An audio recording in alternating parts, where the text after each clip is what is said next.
then explain this. Your shirt gets tugged, but you don't physically see nobody. What else is that? What else? What else? I.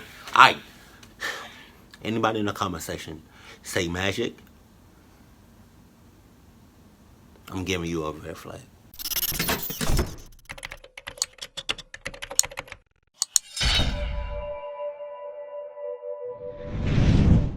First, I want to say, why do the smallest things in your eyes hurt so bad? Like, it irritates you so much. It was one eyelash in my eye, and it's so fucking irritating.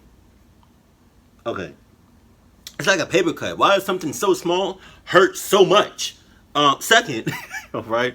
I love you, right? Because you're awesome, you're beautiful, and everything that you do. I kind of stuttered on that. Right. Second, third. Wow, I do not know how to count. I got mines, right? Obviously, and if you got yours, hey, that's what's up.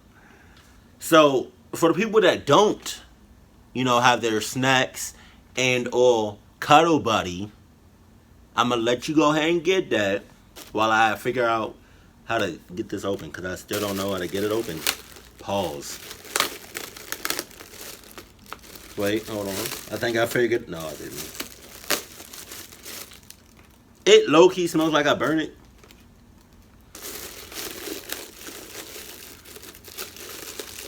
This is the time to get your snacks and or cuddle buddies situated. So don't wait on me. Don't be halfway into the video talking about, oh, I need my cuddle buddy, or, oh, I need my snacks. Nah, I'm giving you time.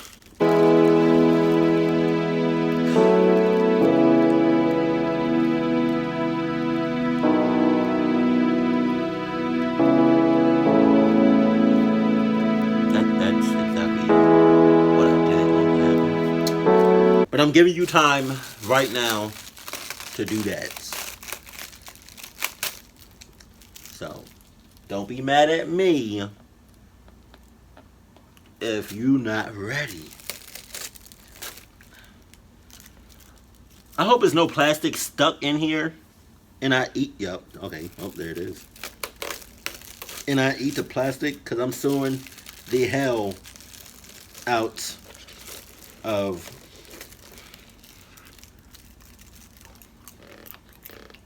Orville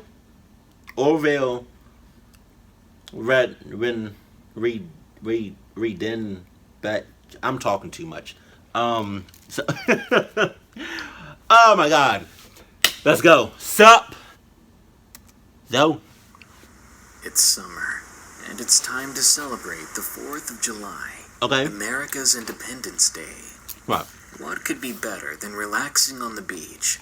Cool waves nipping at the tips of your toes.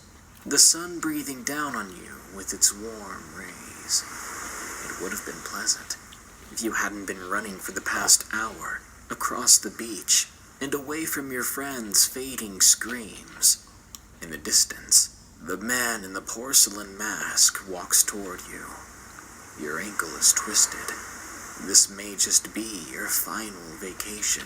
Bullshit. My ankle twisted. You know what I'm doing if my ankle twisted? Put it back in the socket. Put it back together. And I'm running. Going back to running. Ain't nothing stopping me. It's not. It's sorry. It's not. Nothing is stopping me if I'm running for my life. I'm getting my shit together.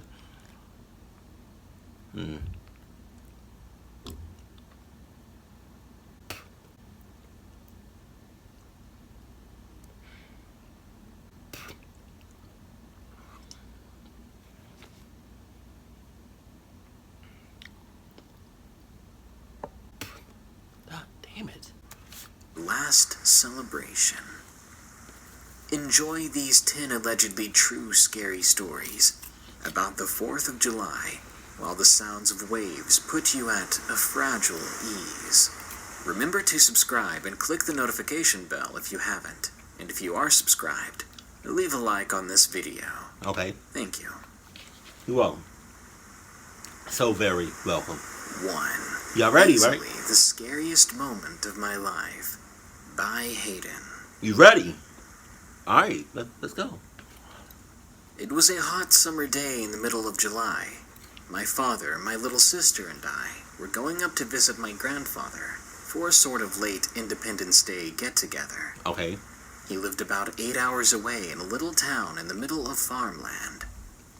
After a long drive, we finally turned down that all-too-familiar gravel road. I watched from the windows, and his neighbors watched us pass. Now, to explain where he lives, there is a long gravel road that leads to his home. On both sides of the road there are houses, but as you go down further, you can either turn left to go to my uncle's motorhome, or keep going straight, and you'll see a huge red barn. Behind the barn there are 3 huge fields that my grandfather owns, and behind all of that, there is a creek that runs through the neighboring properties. No! God only knows what's in that water, in that creek. No, and I'm hurting really bad. Really bad because I bit my tongue. And it seems like every time I bite my tongue, it's in the same mother clucking spot. So it's kind of hard for me to eat this popcorn right now. Right? Because I'm oh my God, like I'm hurting. My tongue is like hurting right now. But you don't know what's in that creek. You don't. And then you have like your yard, your backyard is just open. You have a lot of like, you say acres or something. You have like a lot of open space in your backyard. Fill that. Fill your backyard with like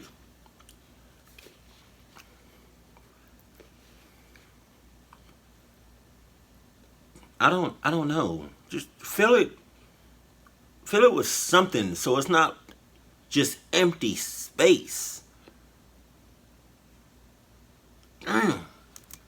Now, because he is surrounded by only livestock and family, he never locked up anything. But that night, I wish he had. It was around 3 a.m. on the second day we were visiting. Okay. I was up and awake in one of the bedrooms. My sister was asleep in another room next to mine, and my dad was sleeping on a covered patio. I decided I should get some sleep, but I didn't want to be alone, at least not for the moment. Okay. I felt a feeling of sudden dread in my stomach. I went to the patio where my father was sleeping and opened the sliding glass door to enter the cold room. Now, this room was covered in windows as I lied down on the couch for about an hour. My eyes soon began to fall droopily. Okay. For some reason, I felt a sudden urge to look around. I looked forward through the sliding glass door and looked into the living room. In a far window, I saw a silhouette of a figure. No, you didn't. I sat there petrified. Hey. No. Now you're probably confused on how this home is laid out. No. The patio was once opened, but he closed it. Okay. If you walked to the right, you could go into a small breakfast room and go through a door that leads to the kitchen and a main room. To the left is the backyard. If you were where I was, if you go straight, you'll walk through the sliding glass doors that also lead to the main room. If you turn right, there are 2 bedrooms and a bathroom. As I looked through the living room, I saw the figure walk up onto the front porch and start trying to wiggle the doorknob. Fuck. And then I saw it slowly open. It wasn't locked, and I nearly wet myself. I had one way that I could access my grandpa's room. Only thing I'm accessing is a brand new pair of fucking Adidas. And I'm hauling ass. Like that is no question.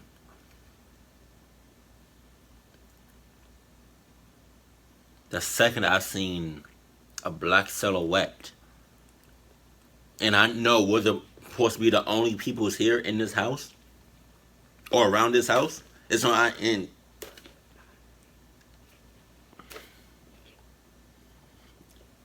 something tells me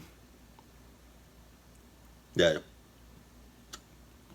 you have never owned Adidas. currently don't have Adidas and never will have Adidas. Because it's just certain things people would never get.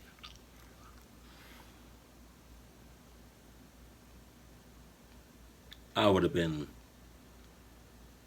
how many miles out I would have been? Oh, okay. Yeah. That's right. Fucking 6 miles out. I walked over to the far side of the room and creeped through the door, the one that was connected to the kitchen. When I finally reached the door that led to the kitchen, I slowly opened it and ducked behind the counter. You ducking. I crawled steadily to his bedroom door. Why are you still in there? I tried to do this, all while not being seen or heard. Wow. I heard the stranger go into the room where I once was. He was scavenging through my grandma's old stuff, and at this point, I could see the living room, the porch, and my grandpa's room. I watched the man make his way to the closet. I took my chance, and I bolted to my grandpa's room. I woke him up, and I began to cry, trying to explain to him what was happening. He finally understood, and he quietly jumped up and unlocked his safe. He grabbed one of the many arms inside of his safe. Then he rushed into the kitchen. I remember shaking so bad, waiting for something to happen. I had told my grandpa that my sister was still in her room sleeping. He had cursed under his breath. He sat me behind the counter and told me to wait.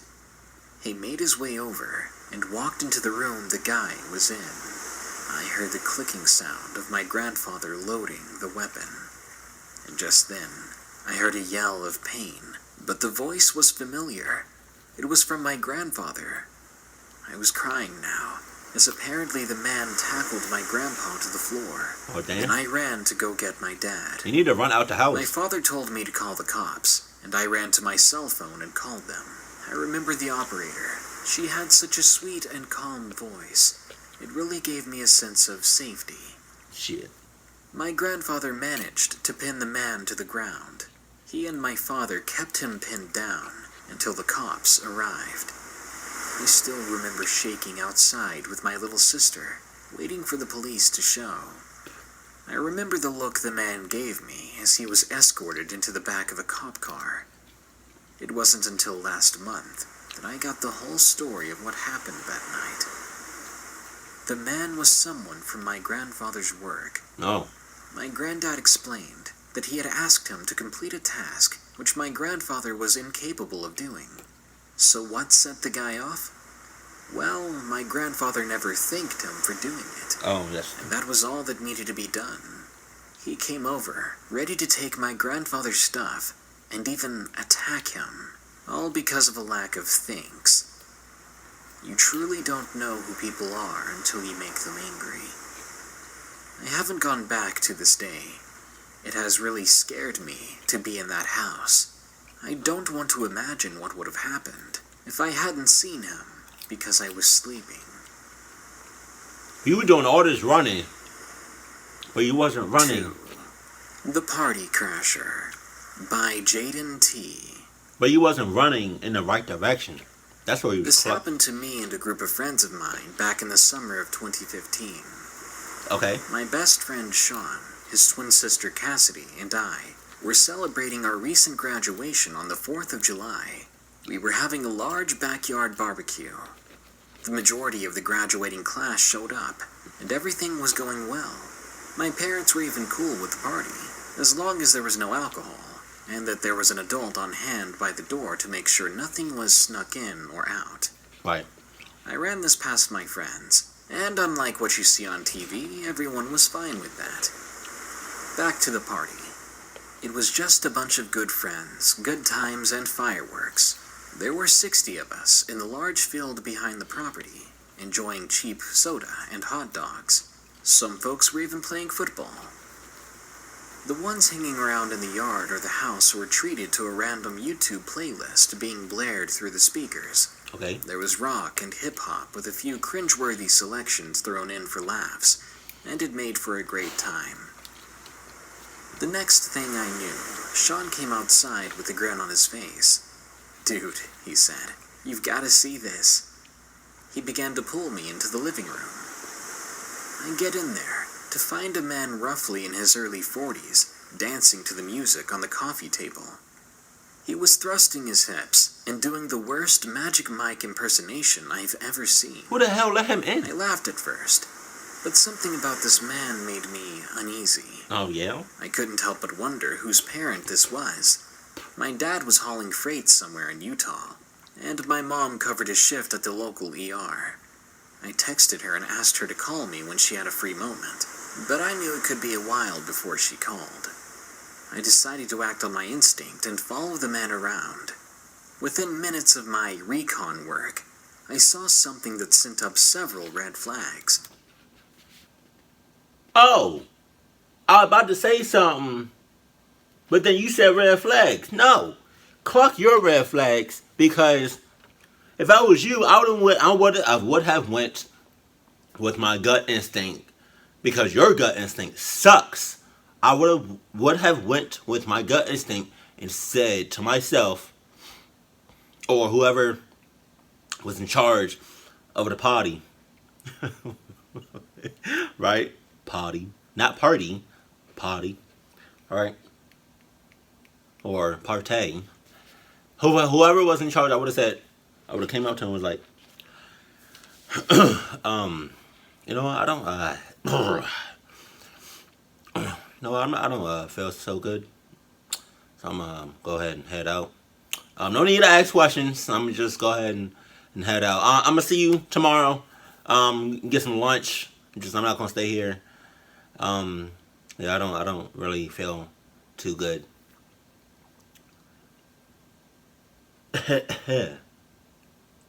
See, I just came down with something.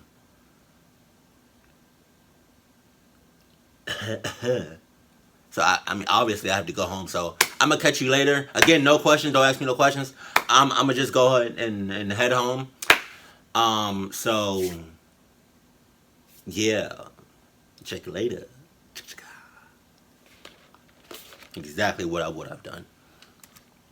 I have an above-ground pool in my yard, as well as 2 bathrooms in my house. Okay. One of the bathrooms was being used as a girl's changing room, my mom's master bath.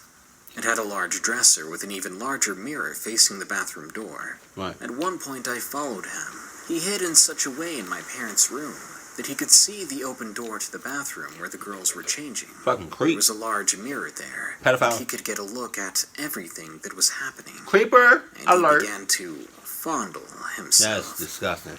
"What in the heck do you think you're doing?" I asked. He stumbled over his words like a kid being caught peeking at his birthday presents. He answered, I thought I saw one of the girls walk in there with a bottle of Jose Cuervo." I quickly retorted, "You are meant to be checking people at the door, not in the bathroom. I'll send someone in to check, but you need to leave this room." I went outside and found my friend Tracy sitting in a lawn chair on the pool deck. I asked her to go inside and check on the girls in the changing room. I informed her of our chaperone's actions. She got all red in the face and said she'd stand guard until the master bathroom was empty. Okay. About half an hour went by and Tracy found me. "Nope, there's no liquor anywhere near those girls, and they're as sober can be," she said. I was mad, and I was ready to go find this guy when I hear my mom's ringtone. "Hey honey, what's up?" she asked me with a tone to her voice that said she was having a long day. "Yeah, Mom, who did you get to chaperone our party? Whoever this is has been sending up some majorly pervy flags." My mother paused for a moment before responding. "It's your Uncle Terry. He should have been there hours ago. Is he not there?" Oh! I went on to explain what I'd caught the guy doing, and my mom told me to get him out of the house. She was calling my uncle to find out what was going on with him. So Mr. Pervert was nothing more than a stranger off the street who loved to spy on girls. This was as infuriating as it was creepy. As I went to find him, after a minute or so, I heard a familiar shriek coming from our walk-in kitchen pantry. It was Cassidy. The last time I heard her scream like that, it was because the neighbor's dog was chewing on her. What? I knew this was bad. I ran to the kitchen as fast as I could and grabbed a big cleaver from the knife drawer. I ran over to the pantry door and tried to open it, but it was shut from the inside, like something had been jammed into the mechanism or leaning against the other side. I could hear Cassidy crying, and then I hear the man's voice inside with her. I just wanted 7 minutes in heaven. I'm Ew. gonna get it, no matter what you say. Ew. That's all I had to hear. I went ballistic, and I began chopping at the door with the cleaver. A few swings in and the door fell open. Cassidy was on the ground, trying to cover herself. Her clothes appeared to be torn. The man I'd been looking for was the one cornering her in the closet, attempting to have his way with her. He pushed past me and made a beeline for the front door, but I chased him down, and I ended up tackling him in the driveway. At that point, I had no control over my fists, as I began to rain down punches on him, while screaming like a madman. It was like an out-of-body experience. I could see myself beating him into a pulp. This man who tried to irreparably hurt my best friend. I couldn't stop myself. Luckily for me, Sean and a few others heard the commotion. They ended up pulling me off of him. Cassidy came to the door looking for me, and her brother saw the running mascara and her torn shirt. Soon the crowd had to hold both of us back. A mutual friend of ours, Dante, walked over to the guy and literally sat on him while he called 911. I watched as this guy spit out a couple of teeth before lying still. It didn't take long for the police to show up, and my mom soon arrived as well. She told me that my uncle had a pipe break in the basement, and he'd been fixing it all morning long.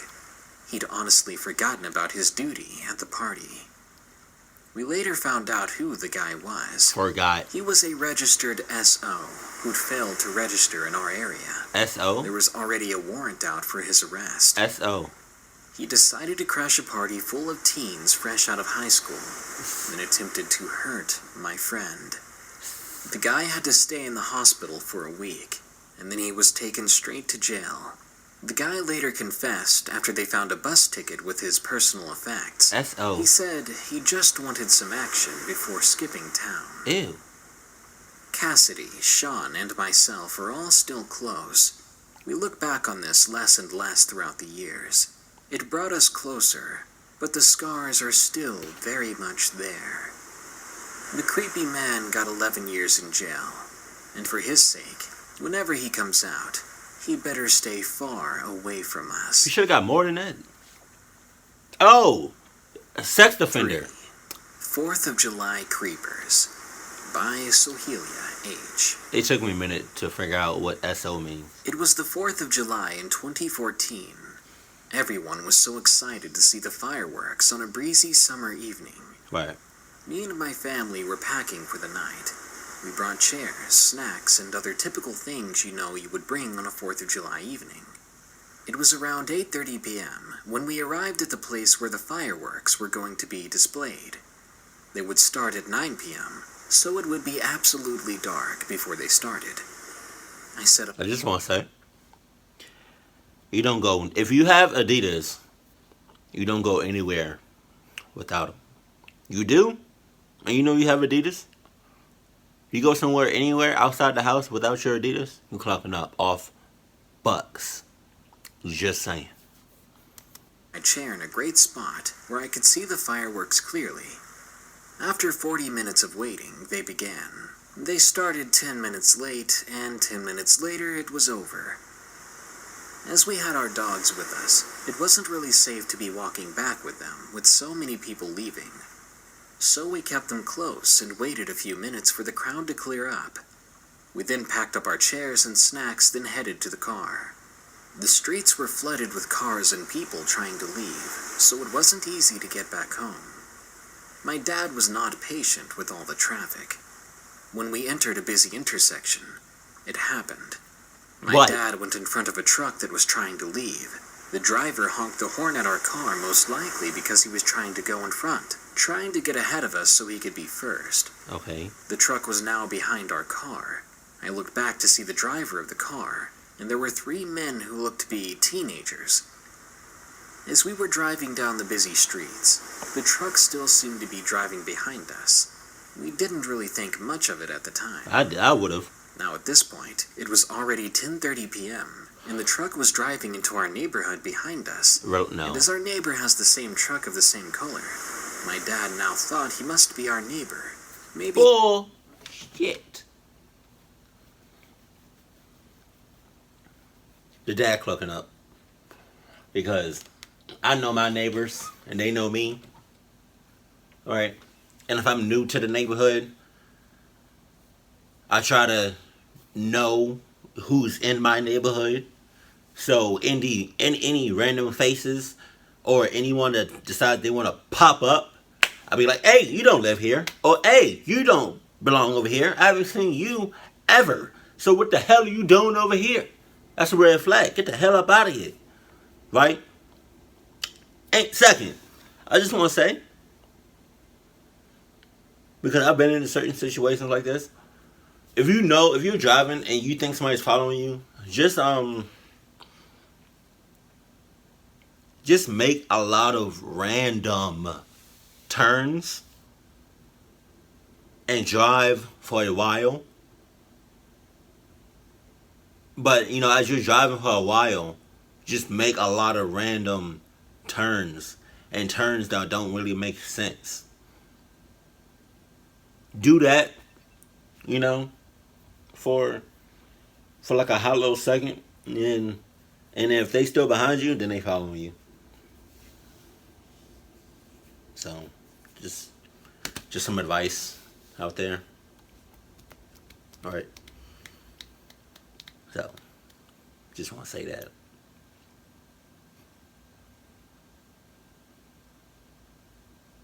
Or,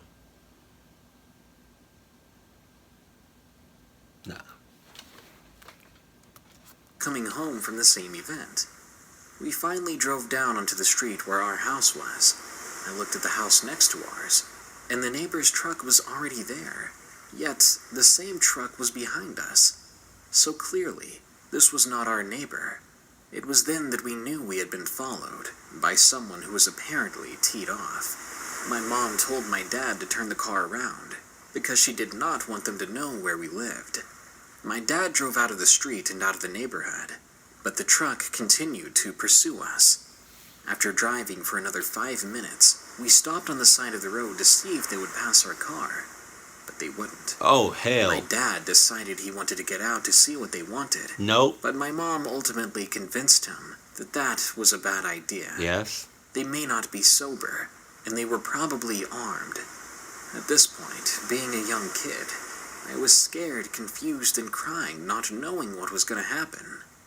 My dad drove to a gas station for gas and to see if they would still follow, and they did. They kept right behind us.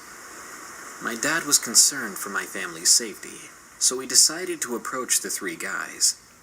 I could hear from the distance these strangers calling my dad names and threatening his life, as well as mine and my mother's, though they were saying some very unpleasant and different things about what they'd do to us. I was bawling my eyes out. My dad went inside the gas station quickly, as he did not want to leave us alone for long, and fortunately, there were cops inside the store. The cops came out and approached the men from a distance. He began to investigate what was going on. It turns out, these guys were indeed packing. I'm talking machetes and firearms. Damn. Along with that, they were very, very drunk. After a while, the cops told us we were free to go. After that, we never saw them again. If those cops weren't there, I'm not sure what would have happened. They followed us for so long. Were they waiting to see where we lived before they finally used all the weapons they had? Yo, that's crazy. To follow somebody for like miles? 4. Something is in the apartment.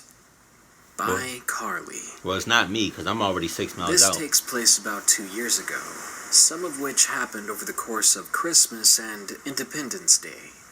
I'm 20 years old, living along the East Coast. During my childhood, My mom and dad were constantly in and out of jail.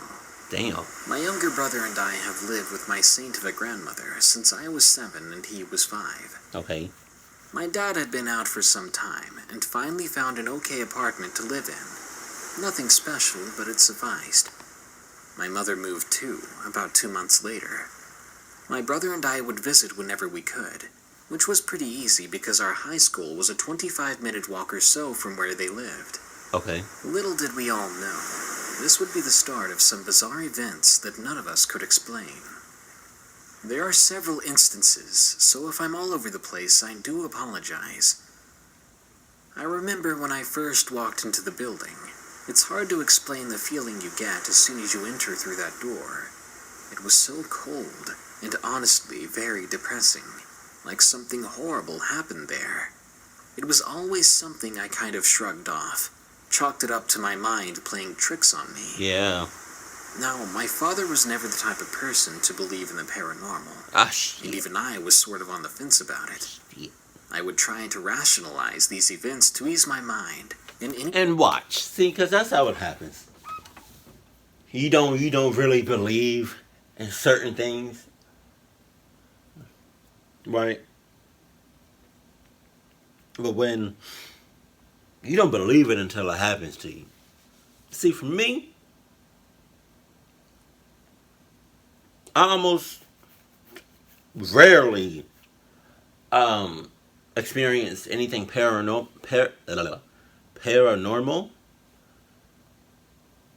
So, but I don't need like no experience in that to know that like that's real.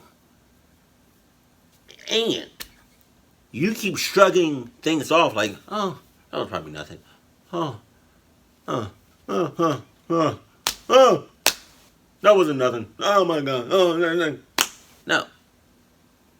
You need to stop shrugging it and start hauling it. Hey, that didn't make no sense. Yeah, I could. In 2015, I had just gotten back from a concert. I had gone with my dad. I was beyond tired after the show, so I laid down and did my usual catching up on some YouTube stuff I missed. Okay. About an hour later, I finally decided to try sleeping. Because the apartment was so small, I would drag a mattress into the living room and crash there. Fancy living, I know. I had my head facing the door at the end of the hallway when I see what looked like a tall man, over 6 feet in height. No, you didn't. He stepped out from the side room directly into the center of the hallway. No. As if he wanted me to see him. No. He swayed back and forth for a good 30 seconds. You better sway your ass out the fucking house.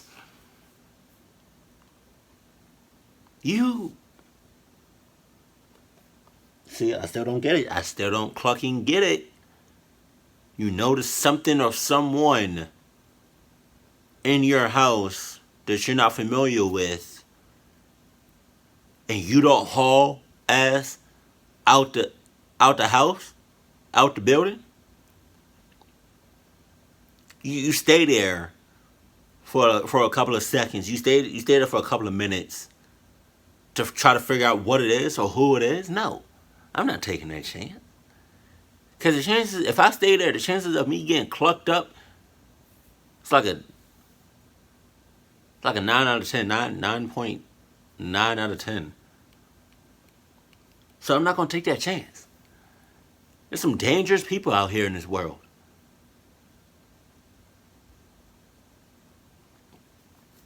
But hey, that's just me.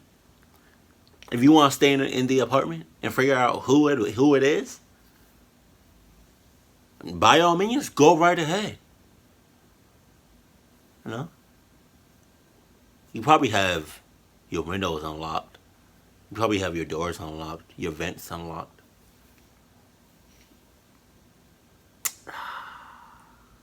I can tell a lot from people now.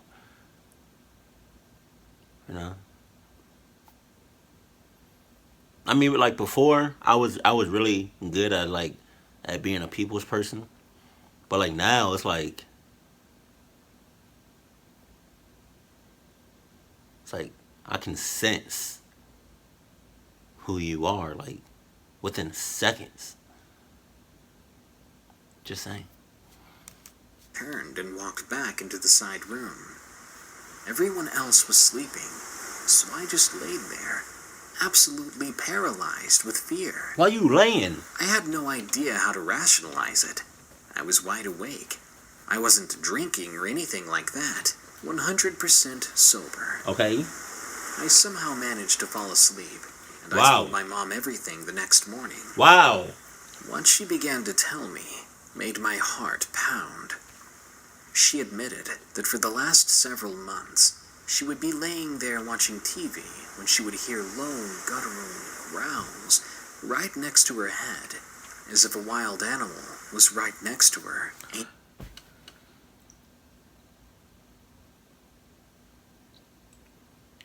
I have nothing else to say. Nothing. The mom has known about this thing in the apartment for several months. Either she doesn't know really what to do, or she's in cahoots with the thing that's in the house. Two of two things. You can't be in the same space. Okay. In the comment section below, you notice for a fact 100% that there's a thing in your house. You don't know what it is, but you just know it's something in your house, and it's giving you bad vibes. It's giving you, some nervous feels, making your skin crawl, and doing all this to you for like months now, or not even months. It's been doing this for like, I don't know, a couple of days. Are you really gonna stay in the house and experience that for months on end? If you are gonna stay in the house, you must be in cahoots, or you must be ready to end your life. Because I'm not doing that, and I don't know any other person that will stay in the house with a thing that they don't know, that could easily cluck you up at any given moment. Then it began happening in the middle of the night. My mom is small and sweet-looking, but she can be a tough woman. Yet she looked horrified as she told me this. Tough my ass. I think she was low-key relieved that I experienced something myself, because all of this was starting to make her feel crazy. It only started getting worse from there. Her and my father went to bed one night a few weeks later like usual. While my dad was getting ready for work, he noticed that my mother had a pretty bad black eye that wasn't there the night before. My mom was a light sleeper, so she would have woken up if my dad had accidentally clocked her or something in the middle of the night. You say They clock? tried dismissing it until my... Hold up, yo. Like, am I tripping, or the darkness prevails? Just say clock. Now, I don't know if I don't know if I made that word up. Right? But the reason I say clock is because YouTube is YouTube is doing, it's like they on their period or whatever. Right? And you can't say certain curse. You can cuss, but like you can't do it like too much in a video. Otherwise, they'll demonetize your video. Right? So that's why I try to minimize my cussing. And that's why I say, instead of fuck, I say cluck. Now, either I'm because it's kind of late right now. All right. But like either I'm tripping or the darkness prevails, really say cluck. Like I said, I don't know if I made up that word, but I have never heard somebody use that word before. And if you use that word, you're using that word in replace of the word. So I'm gonna go back a little bit, right? And if he said that, I know he watches my videos, and that's awesome. So I'm gonna go back a little bit. While my dad was getting ready for work, he noticed that my mother had a pretty bad black eye that wasn't there the night before. My mom was a light sleeper, so she would have woken up if my dad had accidentally clucked her or something in the middle of the night. They tried dismissing it, until my dad began waking up with long scratches all over his body. My mom was beyond freaked out, but again, my dad didn't believe in the paranormal, and he tried to forget about it. Fast forward 3 months, we were all watching a movie and chilling like we usually do, whenever my brother and I are over. Suddenly, my dad sits up and goes, "Guys, look at my freaking shirt." When we looked over, it literally appeared like someone was tugging at it. Oh my And God. I don't mean lightly. It was being stretched and pulled 7 inches from his body. But there was nothing holding his shirt. It looked like a magic trick, or something from a movie. Magic my ass. We originally thought he was messing with us somehow, until he proved he had zero to do with it. There's your proof right there. Let me tell y'all, yo, man, if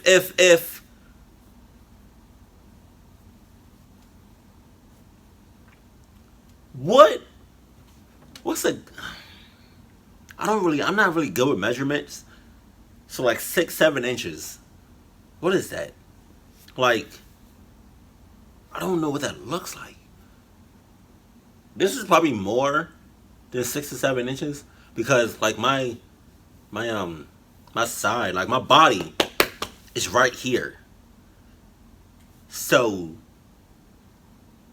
let's just say this is 6 to 7 inches. I don't know if it's, exact, but let's. What the fuck? What? If you don't believe in paranormal activity, then explain this. Your shirt gets tugged, but you don't physically see nobody. What else is that? What else? What else? I. Anybody in the comment section say magic? I'm giving you a red flag. Your shirt gets pulled 6 or 7 inches, right? And there's nobody around you. You're the only person in this, like here, right? So, and something tugs you, like something pulls your shirt.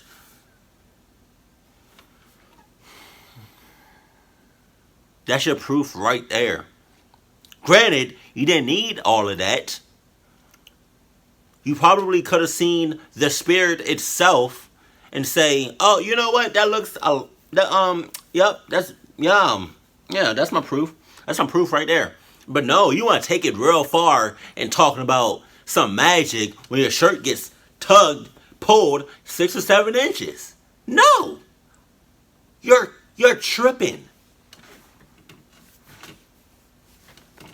Sorry, I had to adjust myself.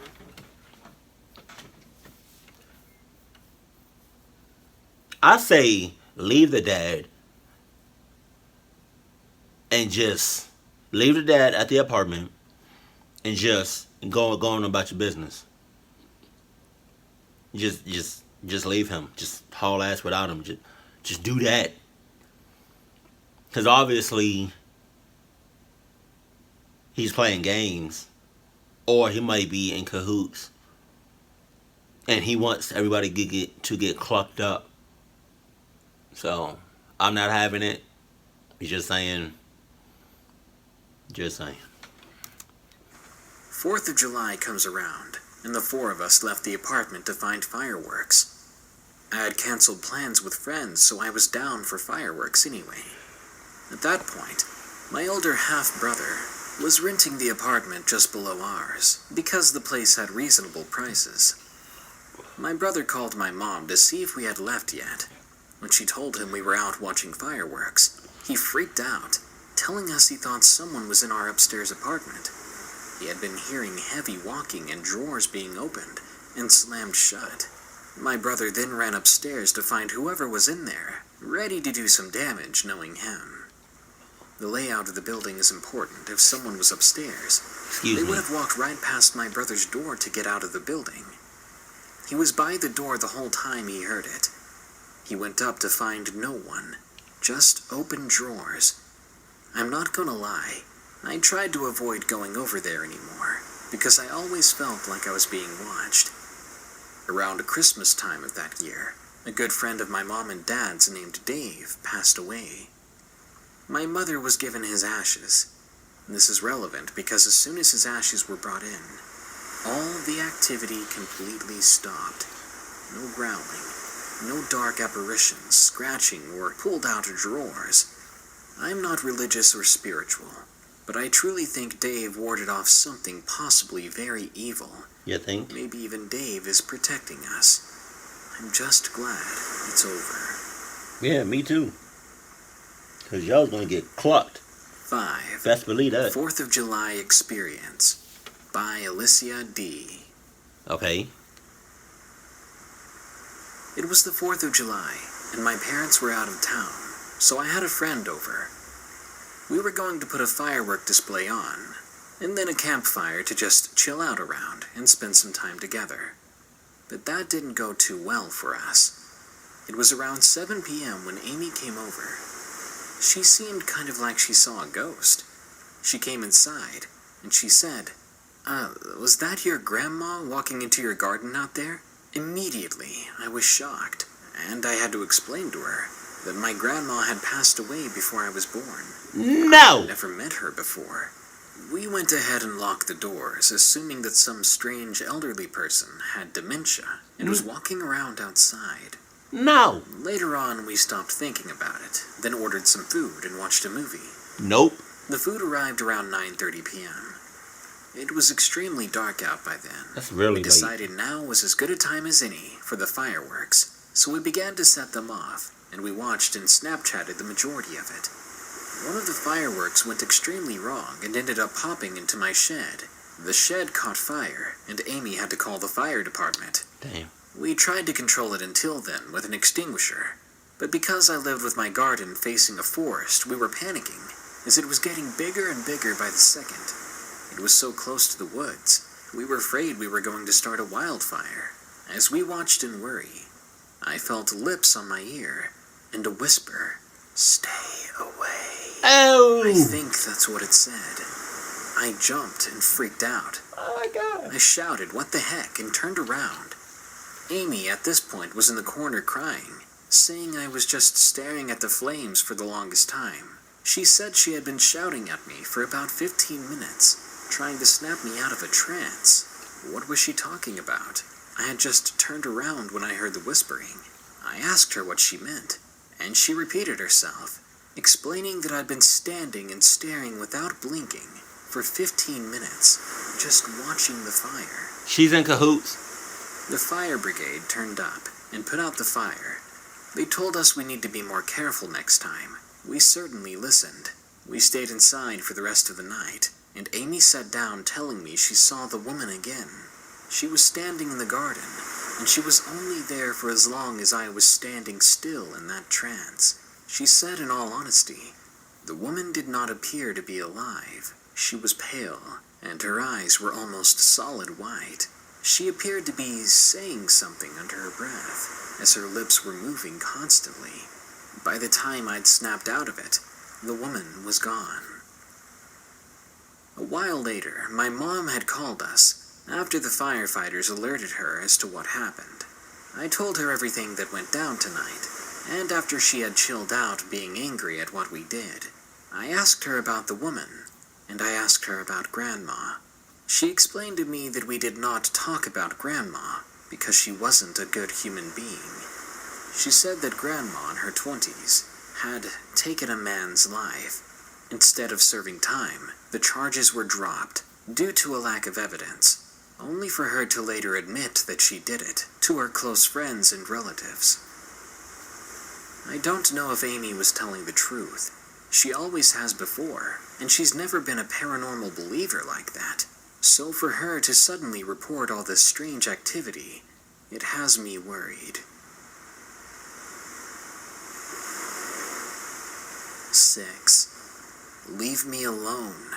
Enough. By Tadaki. Enough said. Enough said. I'm not gonna. Nope. I'm gonna leave you alone. This is my story of the thing that stalked me through the woods on July 4th of last year. So what you doing in the woods, huh? What you doing in the woods? You better have a damn good reason of you being in the woods, man.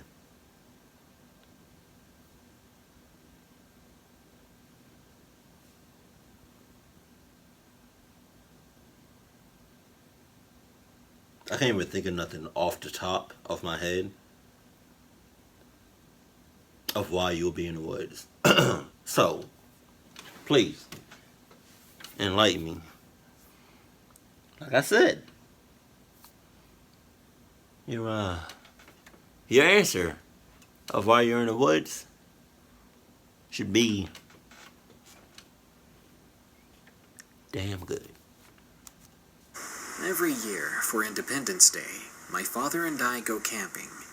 During that time, my mother goes and stays with her aunt, and they have a girls' night. Last year, the creepiest thing happened. As we were setting up the tent in our campsite, I started to hear shifting in the forest behind me. Oh, time to go. As it continued and grew louder, I no longer thought it was just a small animal. Time to go. From the sound of it, it was either a person or something just as large. Freaked out, I ran over to my dad, led him to where the noises were coming from. But of course, things had gone silent. The next day, I had gone down a trail early in the morning to get some exercise while Dad overslept. While walking down the path, to my horror, the same loud and heavy rustling sound came directly from my left. This time it was accompanied by deep and grating laughter. I knew then that someone was messing with me, and from the sound of it, they were much, much older than me. The last thing an adult should be doing is stalking a 14-year-old girl through the woods. Hell yeah. I started running back, and the rustling next to me only followed, matching my speed with ease. When I did make it back, I woke up my father. Yet once more the stalker and the noises were gone. My groggy father got started with the day, while I wondered how early we could leave. Later that night, as we were packing up to go home after doing a bit of fishing, I was in the back of the truck making sure the large tent bag was strapped into place, as my dad's truck didn't have a tailgate. I began to hear that rustling sound again. I looked up and over to the woods nearby where the noise was coming from. At this point, it was both annoying and creepy. But when I looked over, I screamed. After fully expecting to never see what it was, I actually saw it. A face, leaning out from the woods. And, unfortunately, and I kid you not here, it wasn't exactly a man's face. It had the build of a man's face, sure, but it was covered in hair, and its lower jaw hung down low as it breathed through its mouth. It seemed to be smiling at me. As soon as it noticed that I saw it, it turned and walked away.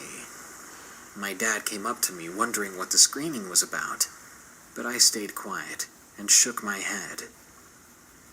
We left soon after that, and I haven't been back yet, but July 4th is coming up soon this year, and I'm very nervous about going back. Don't go back. Don't go back. 7. Independence Day Sleepover by Moon. Well, I hope you're sleeping with some Adidas. My friend, let's call her Sam, had invited me over to her house for the 4th of July for a sleepover. She was a year younger than me, and she had a younger sister and brother. I got there in the afternoon, and we started off with some goofing around with her siblings. As the night went on, her mom pulled up a movie for us to watch just before the fireworks began. We had gotten bored, and the 4 of us decided on a game of hide-and-seek in the dark. She had walkie-talkies, so all of us got one, in case one of us got hurt. I hope you or found someone and needed backup. Stay in the house. Sam and I were waiting in a bush, trying to scare each other, talking about what monsters might come up and grab us. Wow. We had to hush our giggling as her little brother came closer to our hiding spot. He was just about to find us when I decided to spring up and run for the shadows. Ooh. I have pretty long legs, so it was easy to lose him. From my perch, I saw Sam running for the back of the house. With the flash of nearby fireworks, I could see them perfectly. I had turned off my phone to prevent them from seeing it light up. I was lying in another bush for a while. No one had found me or come close for a long time. I decided to call up Sam on one of the walkie-talkies. We teased each other, giving hints about our locations, but never fully telling where we were. We watched as the 2 younger kids went inside to do something, basically giving up on finding us. Sam was laughing about it, but over the walkie-talkie I heard another sound, like footsteps and twigs snapping. It couldn't have been the kids because everyone else was inside now, save for those that were shooting off the fireworks. I started to feel like something wasn't quite right. So get the hell out. I asked her on the walkie-talkie, "Sam, is everything okay over there?" There was a long pause, which made me want to get up and find her right away. But I settled in as her voice made it back through. "Actually, I'm not sure. I think..." And then before she could finish, the talkie went fuzzy, and I started to panic. I pressed the button after a while thinking it was a prank. That was until I heard Sam screaming her lungs out from the backyard. I ran behind the house looking for her, following the screaming sounds, and luckily the fireworks were still lighting my way. Yo. Call me a bad person? Right? But I'm saying cluck this game and I'm going back to the house. I'm not worried about nobody else. I'm not worried about nothing else except for me. Make sure I'm safe. If you're not in the house by the time I'm in the house, that's on you. You better be lucky I don't lock the door behind me. Because something out there, I don't know what it is, but it's every clucked up situation that you're in or that you get yourself in, it's every person for themselves. It really is, especially with me. You with me? If it's a group and I'm in that group and we out late at night and something pop off or something scary happens or something creepy happens, I'm the first one out. Guaranteed. I can promise you on that. In every clutch up situation I'm in, I'm worried about myself. Sorry. I don't give a damn who I'm with. Sorry, that's just me. I mean, I'm still a good person, but like, you know, I see something creepy, or we all see it, and we all run, and Samantha decides she wants to trip over nothing, I'm not going back for you. It's every person for themselves when something pops off. I just want to let y'all know that. So, Yeah, that's about it. Sorry. You can call me a bad person, call me a bad friend, call me a bad family member, call me anything you want. I'm not going back for it.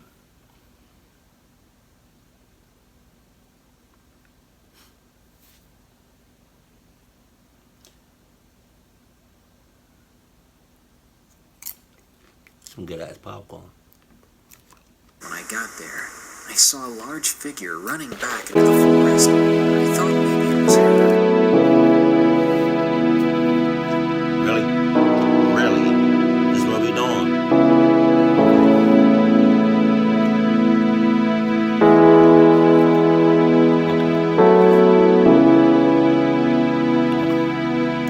But she wasn't answering my calls. A moment or two later, I heard her crying from a circle of trees nearby.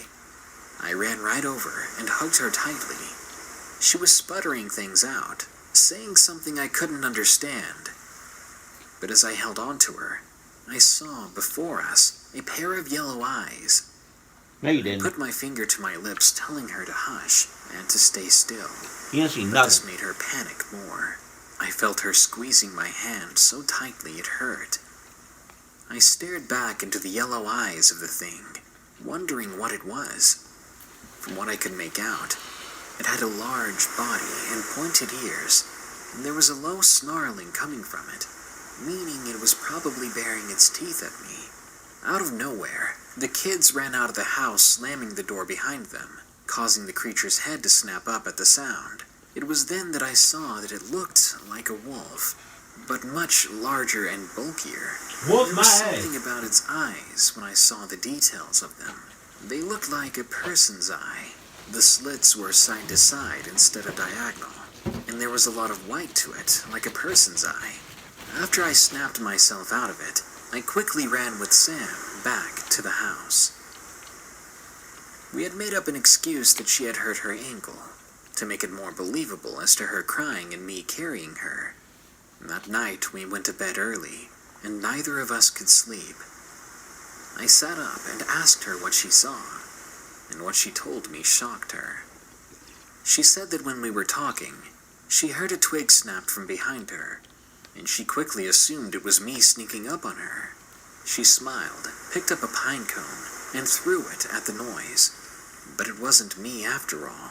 In response, a growl erupted from the forest. A popping firework went off, giving her a quick view of the creature. She said its ears were pointed, and its body was toned.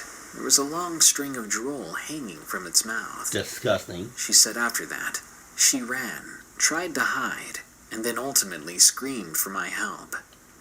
We're not sure what we saw that night. Some very big stray dogs, maybe. Maybe even coyotes or wolves. But none of it really matches the size or description of what we saw. I didn't see nothing. You want to know why? Because the second I heard something, I was already in the house. I told y'all. In a clucked up situation, is every person for themselves. If you want to go back and get your friend, get your family member, get your brother or sister, that's on you. You know? If she's getting plucked up and you want to go back and help her, that's good. That's cool. That's on you though. So if both of y'all get plucked up, and if you make it back up, if you make it out alive, and you see me just chilling on the couch, and you talking about Gator, what happened? Why you didn't come back for us? I'm gonna tell y'all.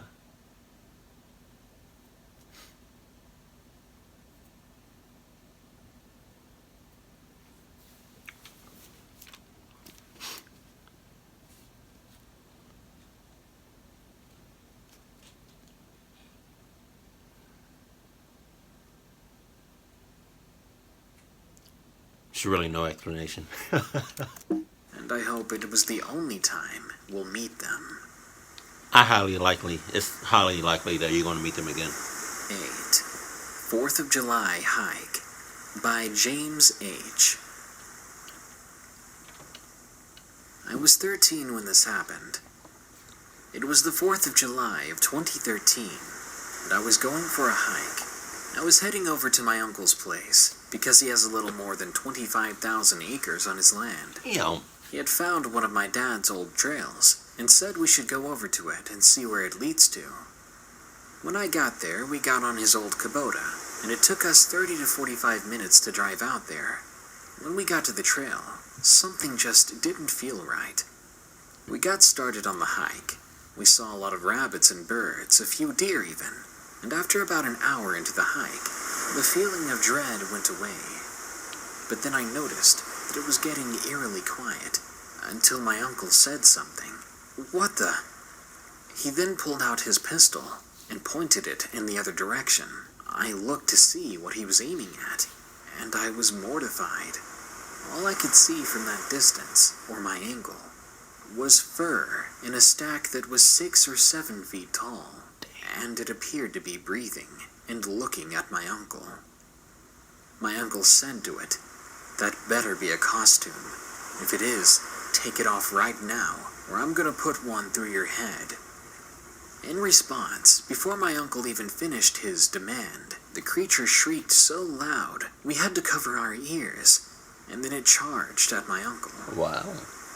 I was overweight and couldn't go very fast, but you would think I was a track star at the way I ran that day. My uncle was behind me. We were gunning it back to the Kubota. I heard about 5 shots behind me, and then it went quiet. I made it back to the Kubota and waited in silent tears, hoping that the next thing that came from that tree line was my uncle. Something burst forth, and I nearly screamed, but it was him, and he was holding his arm as a red liquid poured out of it. He was badly hurt. I helped my uncle up, and we hightailed it out of there. We never saw anything like that again, and my uncle is fine. But ever since, he's extremely wary of that part of his land, and seems to stay away from it. I can't say I blame him, though. I mean, what do you expect when you have that much land? 9. Independence Day Campout Shit. by JGD.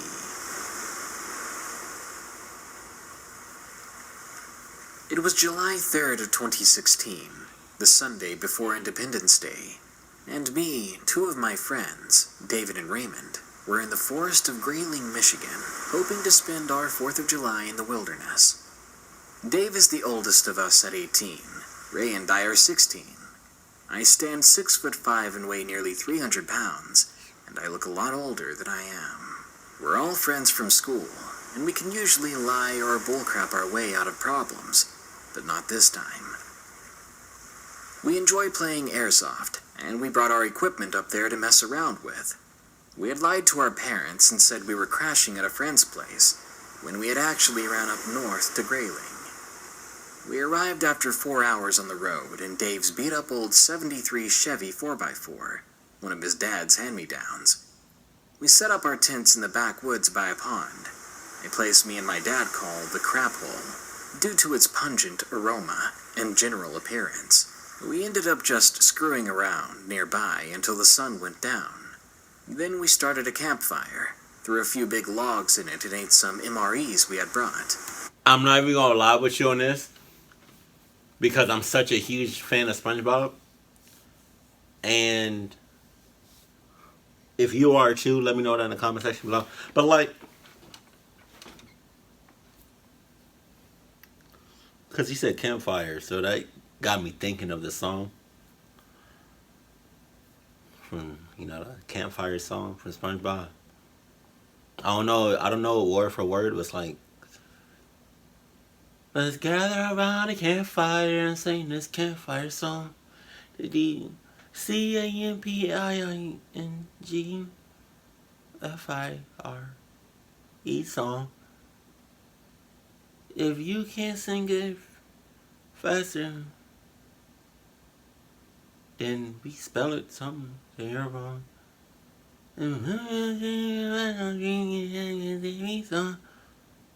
Patrick! Squidward! I love that song. I got that song on my playlist on like my on like my iPhone like Apple Music playlist. I got like a I'll take a picture of it, but I got like a playlist like the whole like a lot of different songs from SpongeBob on my phone. That's how big of a fan I am of SpongeBob. But if y'all know the campfire song, hey, We started the truck and started blasting the radio, specifically Dwight Yoakam, until midnight. And that's when we started an Airsoft game. We got dressed up in our gear and headed in 3 different directions. After a few minutes of hiking away from one another, we got on our walkie-talkies and agreed it was go time. Just to set the scene, I'm wearing a GPS gas mask and wearing black cargo pants and a black t-shirt, a bandolier made of duct tape running around the forest, talking to myself in barely coherent Russian. Probably just nonsense I'd learned from a combination of Rosetta Stone and Call of Duty games. After maybe 15 minutes, I ran up on our campsite and found Dave and Ray standing there. "What's wrong? I thought we were playing," I asked. Then Ray answers, "Dude, somebody went through our stuff. Check your bag. See if anything's missing." I did. My cell phone, video camera, and all my money was gone. I was mad. I had at least $2,000 worth of stuff, stolen by some backwoods redneck. They'd even smashed in one of the windows on Dave's truck, sending him into a flurry of curses. We figured that whoever stole and smashed our stuff was gone now, but we decided to go ahead and get out of there. We were packing up our last tent when we heard some rustling in the brush about 20 feet away from us, a few twigs snapping. that's too close. We ripped the tent stakes right out of the ground and threw them in the truck bed, then dumped out a bucket of water onto the fire, just as we heard someone scream, "You're not getting away," followed by some very choice words. We hauled tail out of there. Dave and Ray had hopped into the cab, while I was in the bed. As we sped off, he just kept shouting a bunch of insensitive slurs. We drove into town and stayed at a motel. None of us slept that night. It was hard to sleep, because we heard someone outside at the truck. We couldn't make out what they were saying from our motel room, but they sounded angry. I think it was the man. He had followed us to the motel. Eventually, it was morning, and the angry man sounded like he was gone. We checked outside and saw nothing unusual. We left the motel room and went to the truck, and it had been keyed. A bunch of terrible slurs and curses had been keyed into the truck. The man had also taken the liberty of smashing in the window and returning my camera and Ray's phone. "Watch this" had been sharpied on the side. Now, my expensive camera had a low-light visibility mode, just black and white night vision. The sicko had recorded himself, touching himself, as he watched us from a tree, hurriedly racing off from our campsite. He had dropped the camera to run at us as we were leaving. He goes back and picks it up. It cuts to black for a moment, then it comes back on. He's standing just outside of our motel, having spotted our truck and muttering more obscenities. He scratched up the truck with a screwdriver while laughing his backwoods butt off. Then he walked up to a motel room door, our door, and opened it, because apparently the door hadn't locked right.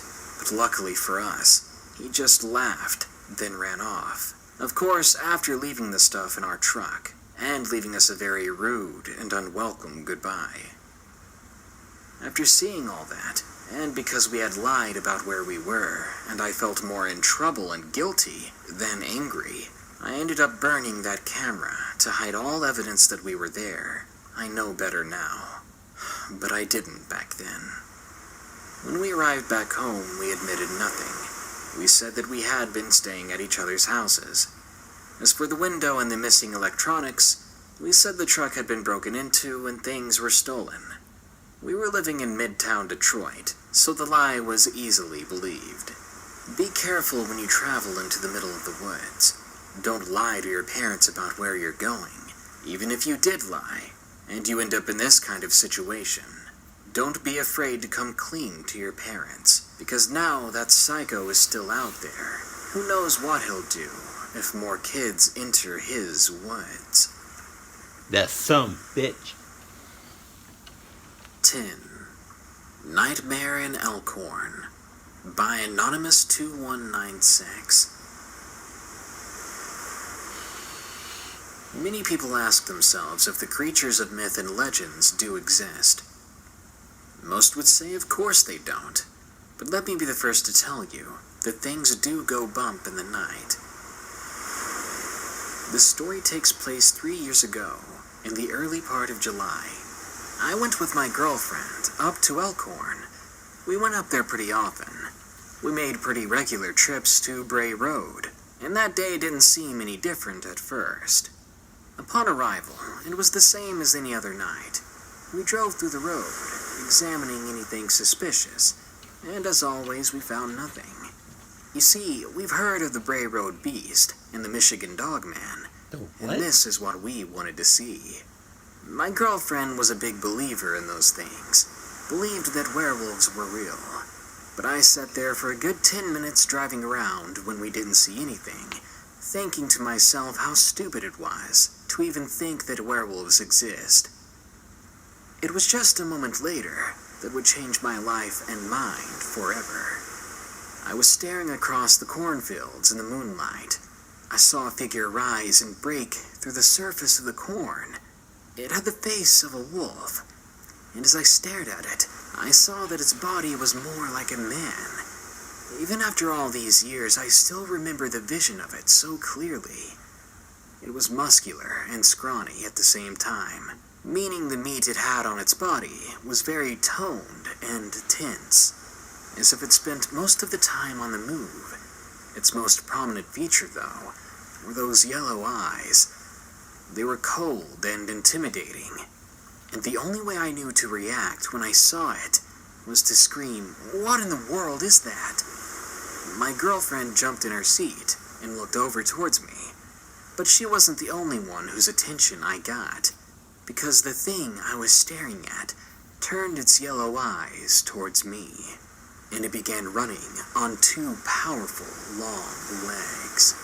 I stepped on the gas, but the creature kept pace with our vehicle for the longest time, making me think we were doomed. But we finally reached town. I didn't sleep that night. I was too afraid to, even though the doors and windows were very much locked tight. If I had to say anything, if you find yourself in Michigan or near Elkhorn, be on the lookout for the Dogman, because he will make a believer out of you.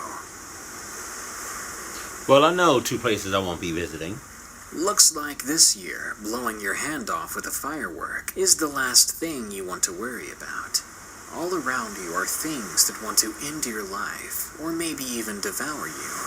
Some people, some animals, and some beyond this earthly plane. So have a happy 4th of July, and just try to survive. And if you're desperate, you could go all silver bullet style, and use those fireworks as a weapon. Good night. Be sure to like, share, comment, and subscribe if you enjoyed the video. Don't forget, you can send me your creepy true stories at darknessprevails.org/submit. If you want to support this channel, donate any amount at patreon.com/darknessprevails, and you'll get your name in the credits at the end of one of these videos.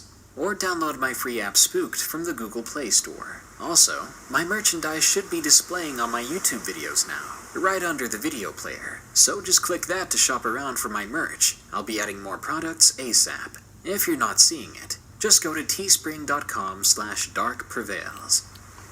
Now, as usual, here are my 5 favorite early comments from the previous video. About 11 creepy confessions from hikers. Nick Wilde left a surprising little link for me, and it just leads to a video of Filthy Frank spanking a bald dude. I guess my life is complete now. Praise Papa Franco. Zeppelin Girl 86 says, "Can I cage you for your voice, Darkness? If my wife lets you, sure. But just so you know, a caged bird doesn't sing. But I'll do anything for a bag of Funyuns." Lights Darkness says, "Hey, today's my birthday. I was wondering if you can put me in your next video. Happy birth, Miss Kiddo.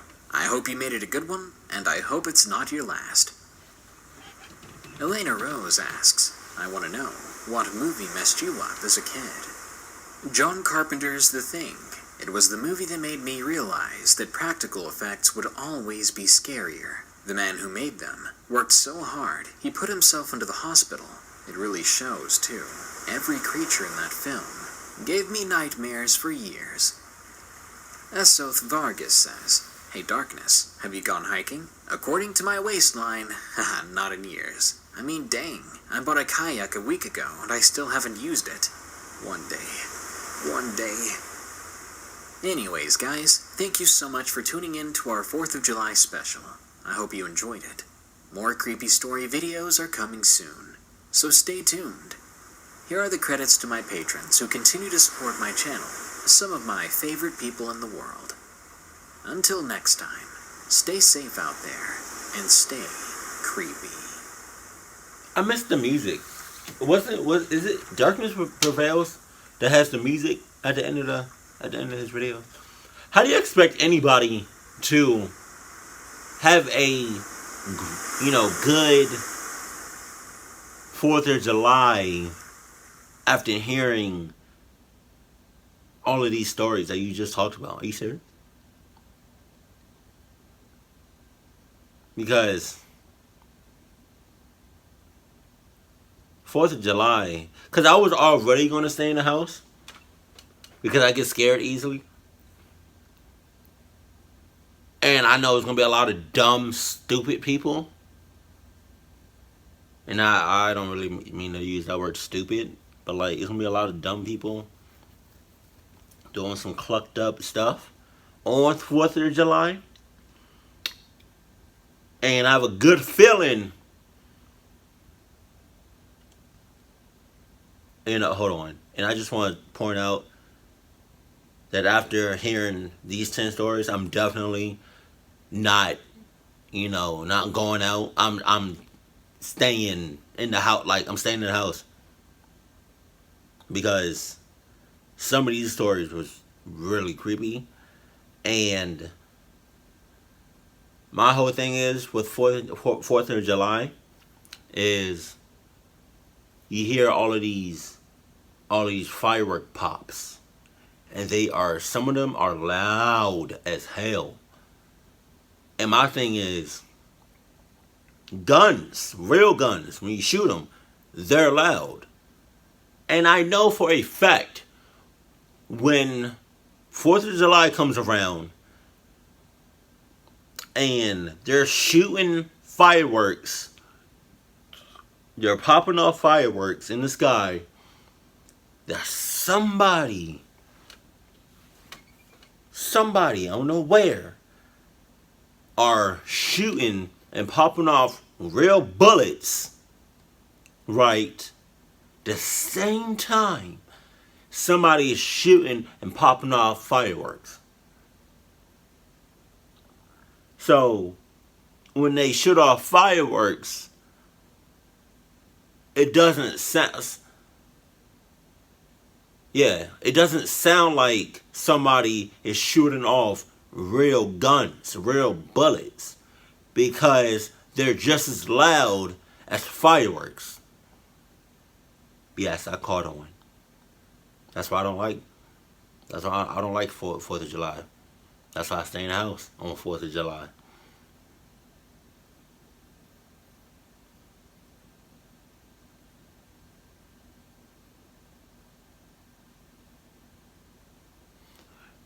And this is why I also don't like 4th of July, because you have a lot of people that would, pop, like shoot fireworks in the sky. They would do that at all hours of the night. Like, okay, We get it. It's 4th of July, but it's over now. Damn, give it up. It's 3 o'clock in the morning and you still shooting, popping off fireworks. Come on. Really? 10 feet from my fucking house and you shooting fireworks. When I was living in North Carolina, that's what they did. Middle of the night. Shooting off fireworks. Really close to my house.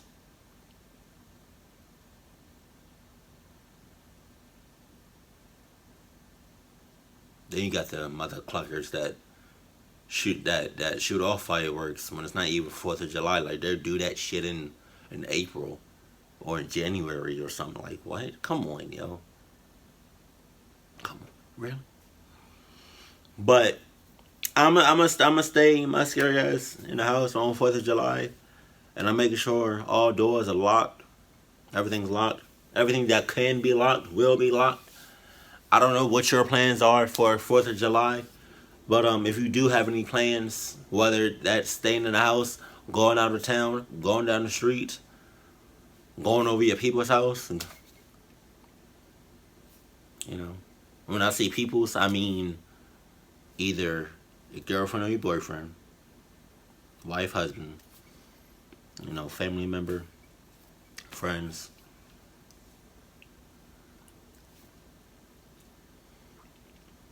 I don't know, whatever you do on 4th of July, make sure you are safe, you are in good hands with the people that's around you. Make sure you have your Adidas, anything Adidas, preferably, still can't say it, preferably, there we go.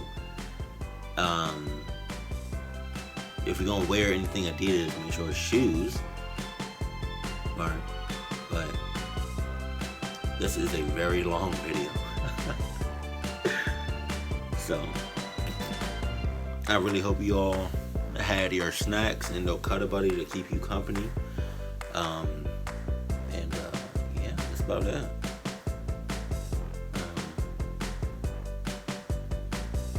And pretty much finished here.